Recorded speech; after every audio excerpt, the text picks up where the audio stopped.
शुभमुखादमृतद्रव संयुतम् पिबत भागवतं रसमालयम् मुहुर्मुहुः रसिका भुवि भावुकाः। हे भावुकों, हे भगवान के भक्तों, ये भागवत कथा को सुना नहीं जाता है, इसको पीना चाहिए। इसको पिया जाता है। सुनने का अर्थ होता है एक कान से सुने, दूसरे कान से निकाल दिए।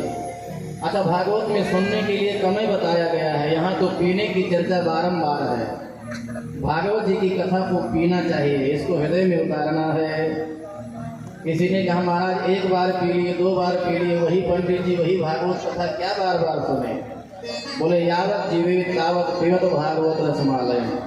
जब तक जीवन रहे, शरीर रहे, तब तक जहाँ भी भगवान की कथा हो रही हो जाना चाहिए और बैठ करके कान के रास्ते से इस दिव्य कथा को पीना चाहिए। बोले कब तक?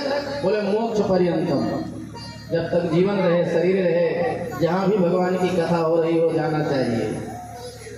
हाँ, और कथा में एकाग्र भाव से बैठे और कथा के एक शब्द को जीवन में उतारना चाहिए, अपने जीवन में उसका अनुसरण भी करना चाहिए।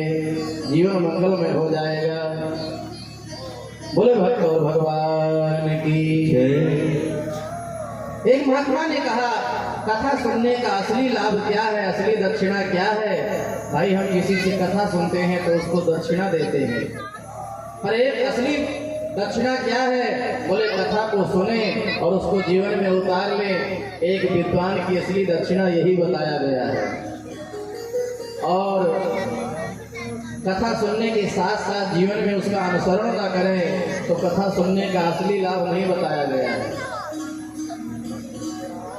हम राम जी का चरित्र रोज पढ़ें, भरत जी का चरित्र रोज सुने, अयोध्या कांड रोज पढ़े, भरत और राम जी में कितना प्रेम था रोज पढ़े, और साहब अपने भाई से मुकदमा लड़े तो ऐसे भरत चरित्र सुनने से क्या मतलब है? सीता सावित्री के चरित्र को पढ़ें, सुने और अपने जीवन में उनका अनुसरण न करें तो फिर कथा सुनने का क्या लाभ होगा? जीवन में एक आध बुराई का त्याग करें, यही तो एक कथा सुनने का असली लाभ है। एक धर्म अनुष्ठान करने का यही तो असली लाभ है। एक बार एक महात्मा ने कहा आप लोग कथा सुन रहे हो, एक बुराई का जरूर त्याग करना, तभी कथा सुनने का असली लाभ होगा। तो एक व्यक्ति बड़ी सभा में उठ करके खड़ा हो गया पांडाल में। उसने कहा मैंने त्याग दिया।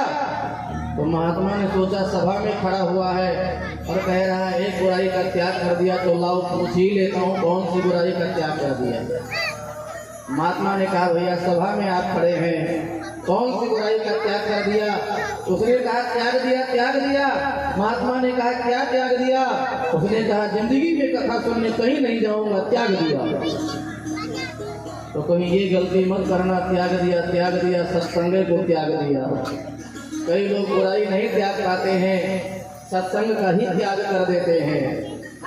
कथा में बढ़िया बात सुनेंगे, सिर हिलेगा, महाराज जी बहुत बढ़िया सुना रहे हैं, लेकिन तब तक जब तक बैठे रहेंगे तब तक। और जैसे पांडाल से बाहर हुए, बिना झूठ बोले कहाँ काम चलेगा, बिना चोरी बेईमानी काम किए कहाँ काम बनेगा।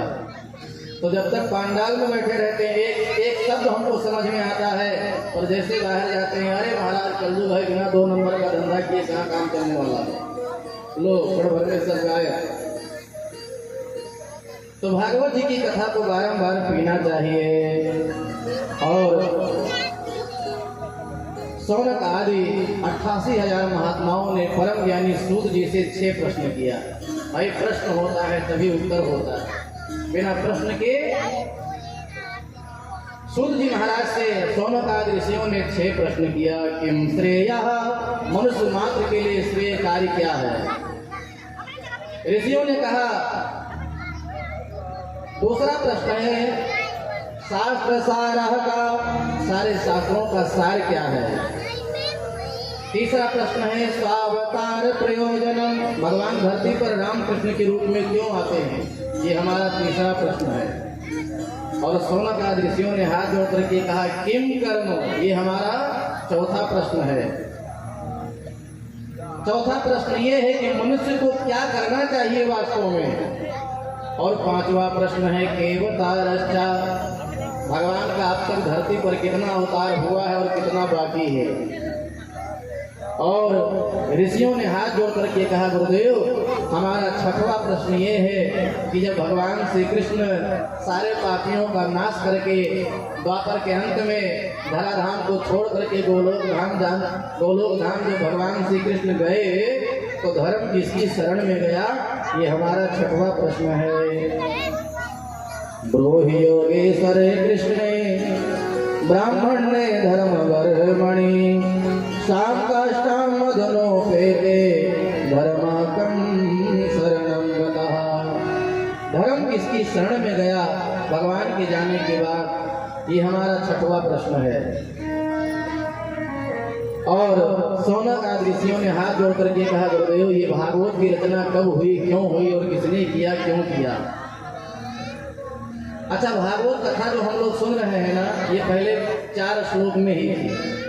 सबसे पहले सृष्टि के प्रारंभ में भगवान श्रीमान नारायण ने अपने पुत्र ब्रह्मा जी को प्रदान किया दिव्य ज्ञान, और फिर सृष्टिकर्ता ब्रह्मा जी अपने पुत्र देवर्षि नारद जी को वो 4 श्लोक की कथा सुनाते हैं, दिव्य ज्ञान प्रदान करते हैं। और फिर जगत का कल्याण करने के लिए देवर्षि नारद जी महाराज भगवान वेदव्यास जी को प्रदान करते हैं, और फिर वेदव्यास जी महाराज गणेश जी का आवाहन करते हैं, और भगवान वेदव्यास जी महाराज 4 श्लोक की कथा को विस्तार करके 18,000 श्लोक में व्याख्या कर देते हैं।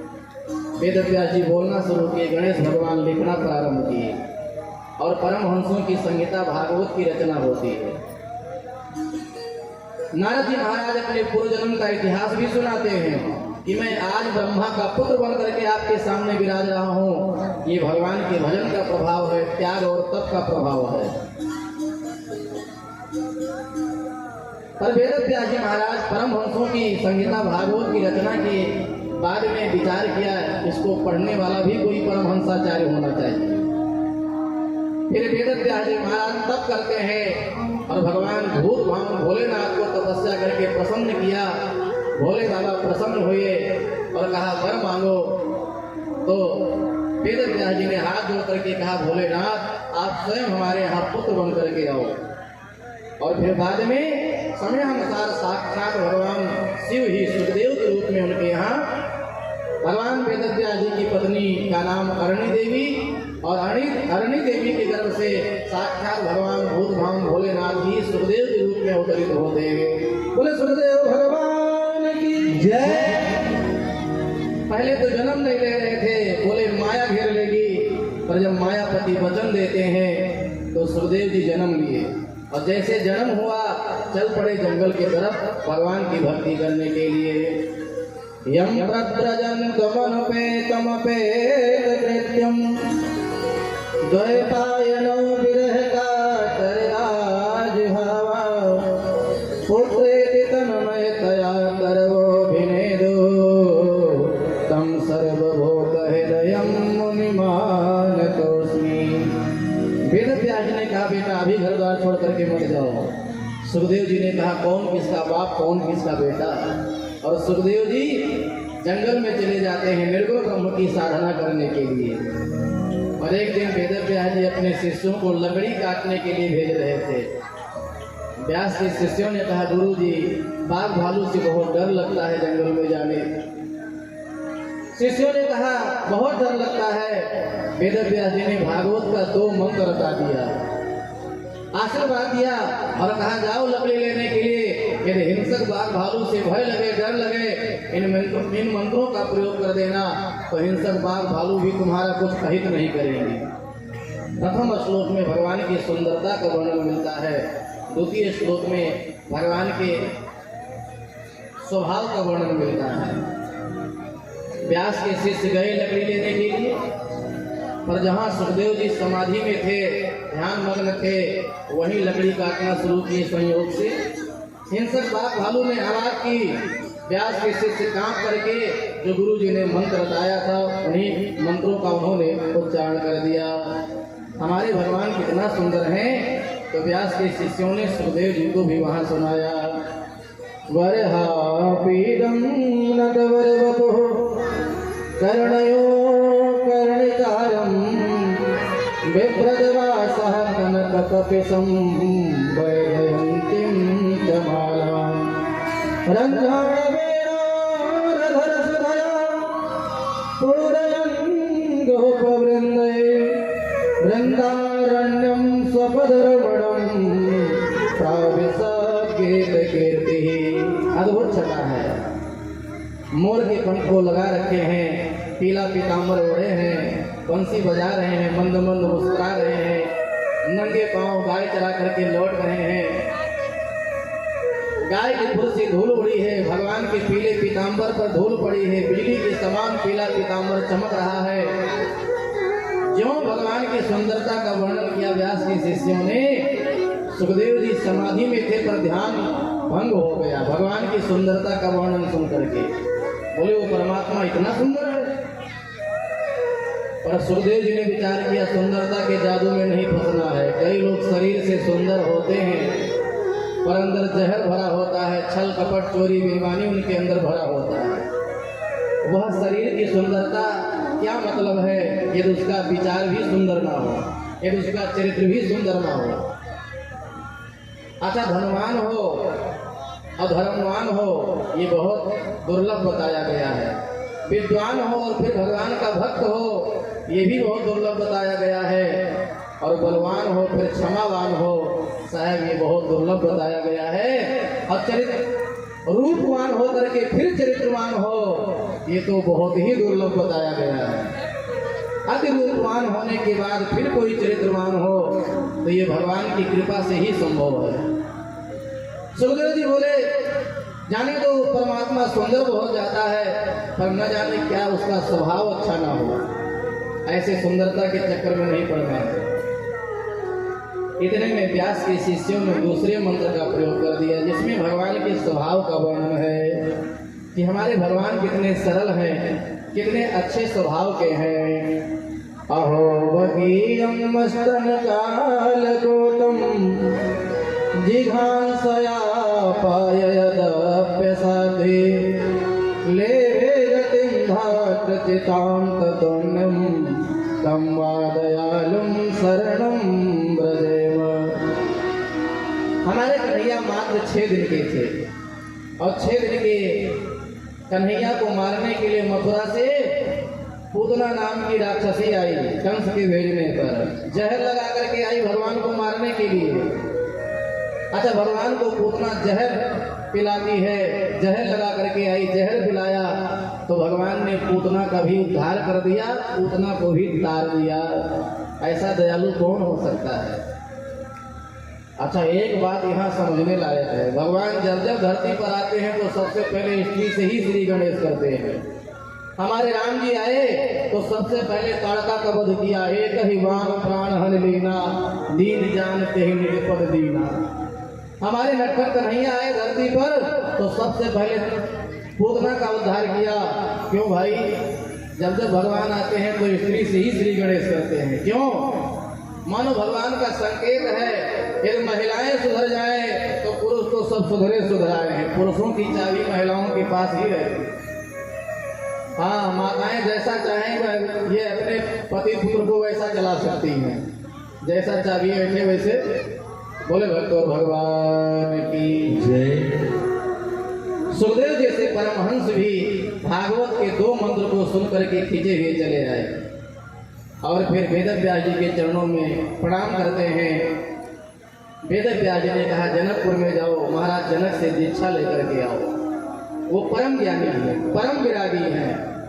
और फिर सुखदेव जी जनकपुर में जाते हैं, महाराज जनक के चरणों में वंदन अभिनंदन करते हैं, उनसे मंत्र दीक्षा प्राप्त करते हैं। पहले जनक जी से दीक्षा, बाद में लौट करके आते हैं और फिर वेदव्यास जी से शिक्षा प्राप्त करते हैं। और समय अनुसार यही सुखदेव भगवान आगे म्रियमाण परीक्षित को गंगा जी के किनारे कथा सुनाते हैं। सौनक आदि ऋषियों ने कहा गुरुदेव आपने सुखदेव जी के जन्म कर्म की कथा को सुनाया और परीक्षित मैंने सुना है वो राजा थे, कैसे उन्होंने राज्य का त्याग किया, कैसे श्राप लगा, कैसे उन्होंने गंगा जी के किनारे कथा श्रवण किया, जरा ये प्रसंग हमको विस्तार से सुनाओ। बोले भक्तवत्सल भगवान की जय। आप सूत जी महाराज आगे की कथा सुनाते हैं। कहते हैं यदा मृधे कवरव सृंजयानाम वीर स्वतो वीर गतिम गतेशो मृगोदरा विद्ध गदा विमर्श भगनोर्दंड धृतराष्ट्रपुत्र। सूत जी कहते हैं ऋषियों, बात उस समय की है जब कौरव पांडवों का भयंकर युद्ध हो रहा था। एक तरफ 100 भाई, एक तरफ 5 भाई, पर भगवान कृपा करते हैं तो पांचों पांडव महाभारत के धीरे विजय प्राप्त कर लेते हैं। और महाभारत के भयंकर युद्ध में भीम ने अपने विशाल गदा से दुर्योधन के 99 भाइयों का वध कर दिया और उन्होंने गदा से प्रहार किया तो दुर्योधन की जांग को भी तोड़ दिया और दुर्योधन धरती पर गिर पड़ा, मरने जा रहा था। दुर्योधन धरती पर गिर गया, मरने जा रहा था। इतने में दुर्योधन का एक मित्र था जिसका नाम अश्वत्थामा, द्रोणाचार्य का पुत्र था। अश्वत्थामा आया, उसने कहा मित्र ये तुम्हारी दुर्दशा, यदि युद्ध में एक बार सेनापति बनाए होते तो ये दुर्गुण देखने को नहीं मिलता। और शास्त्र कहता है मित्र उसी को कहते हैं जो मित्र के सारे कष्ट को अपने सिर पे ले ले। जे न मित्र दुख होय दुखारी तिन्हें विलोकत पातक भारी। अच्छा, विपत्ति में कष्ट में 4 लोगों की परीक्षा होती है, 4 चीजों की परीक्षा होती है। धीरज धर्म मित्र और नारी आपतकाल परखिए जारी।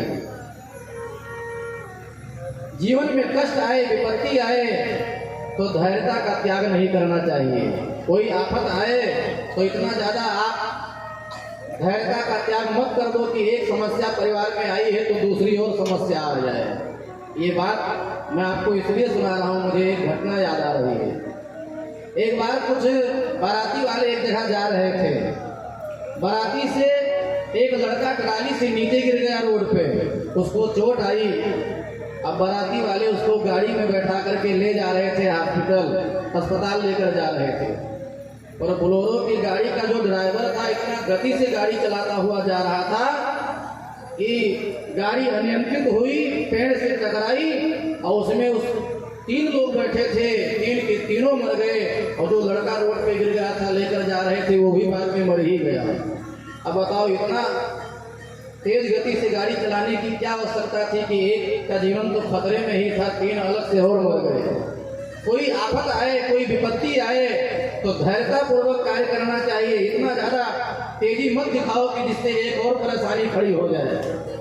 धैर्यता का त्याग नहीं करना चाहिए। और विपत्ति आए, आफत आए तो धर्म का त्याग नहीं करना चाहिए। और साहेब कष्ट में, विपत्ति में स्त्री की परीक्षा होती है, पत्नी की परीक्षा होती है। हाँ, सुख में तो सबकी पत्नी साथ निभाती है। घर में सब चकाचक व्यवस्था हो तो सबकी पत्नी प्रेम से रहती है, पर वास्तव में पत्नी वो है जो विपत्ति में भी अपने पति का साथ न छोड़े, कष्ट में भी अपने पति का साथ न छोड़े। पत्नी शब्द का अर्थ ही होता है, व्याकरण में पात रक्षणे धात से पत्नी शब्द बनता है। पत्नी शब्द का अर्थ होता है पतनात् कायते, तो पत्नी जो अपने पति का पतन न होने दे, जो अपने पति को गलत रास्ते पर न जाने दे, जो अपने पति को सुख दुख में अपने पति का साथ निभावे, उसी को पत्नी कहते हैं। और वो पत्नी पत्नी नहीं है जो सुख में अपने पति के साथ रहे और दुख में धीरे से आगे बढ़ ले। पत्नी वो है जो हर परिस्थिति में अपने पति का साथ निभावे। और पत्नी वो है जो अपने पति को डांट करके धर्म पुण्य के लिए प्रेरणा दे। पत्नी वो है जो कहे चलो वैष्णो माता का दर्शन करा करके लाओ।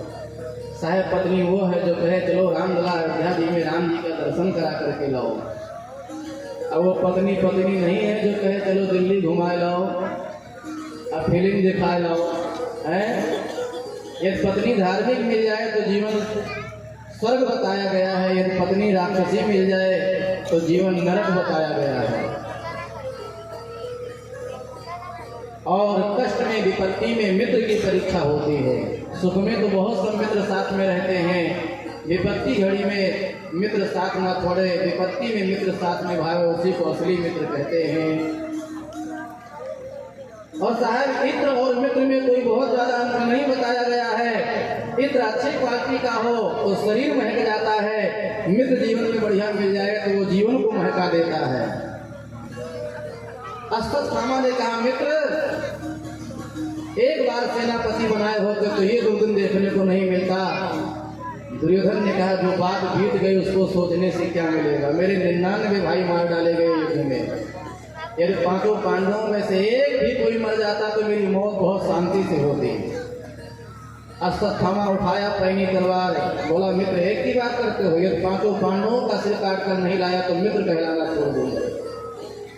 पर जिसके रक्षक भगवान हो, भला उनका कौन बाल बाका कर सकता है। भगवान श्री कृष्ण ने कहा पांडवों से, भैया आपने महाभारत के युद्ध में विजय प्राप्त कर लिया, इसलिए आज घर में सोना ठीक नहीं है, चलो कहीं बाहर घूम करके आते हैं। और भगवान पांडवों को लेकर के शिविर से बाहर चले गए। इधर द्रौपदी के 5 बच्चे थे, पांडवों के बिस्तर पर लेटे थे। अंधेरी रात अश्वत्थामा पहुंचा और पांडव समझ करके द्रौपदी के सोते ही 5 बच्चों का सिर काट लिया। 5 बच्चों का सिर काट कर सीधे दुर्योधन के पास पहुंचा। तुम एक ही बात करते थे, मैं पांडवों का सिर काट करके लाया। जैसे दुर्योधन ने हाथ लगाया वो सब समझ गया। दुर्योधन ने कहा, ये पांडव नहीं है, तुमने तो अनर्थ कर दिया, ये पांडव पुत्र है। उसकी इच्छा पूर्ण नहीं हुई। दुर्योधन पृथ्वी पर गिरा, उसका अंत हो गया। इधर अश्वत्थामा वहां से भगा। अश्वत्थामा ने सोचा पांडव जानेंगे तो छोड़ेंगे नहीं। और साहब आप पूरा महाभारत पढ़ करके देख लेना, महाभारत का जो बीज बोती है वो द्रौपदी ही बोती है।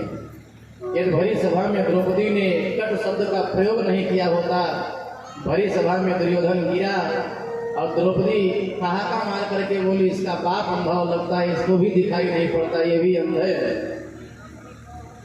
भरी सभा में द्रौपदी ने अपमान किया। अच्छा, भगवान चाहते तो द्रौपदी के बच्चों की भी रक्षा कर ही सकते थे। भगवान तो सर्वसामर्थ्यवान, जैसे पांडवों की रक्षा किए थे, यदि भगवान चाहते तो द्रौपदी के बच्चों की भी रक्षा कर सकते थे, कोई भूमिका बना देते। पर भगवान पांडवों की रक्षा करते हैं, पर द्रौपदी के बच्चों की रक्षा नहीं करते हैं। क्यों? भगवान ने मानो द्रौपदी को कष्ट दिया। द्रौपदी, तुम्हारे एक कट शब्द ने महाभारत का बीज बोया, महाभारत का युद्ध रचाया। न जाने कितनी माताएं अपने पुत्र के लिए रोती रहीं, न जाने कितनी बहनें अपने भाई के लिए रोती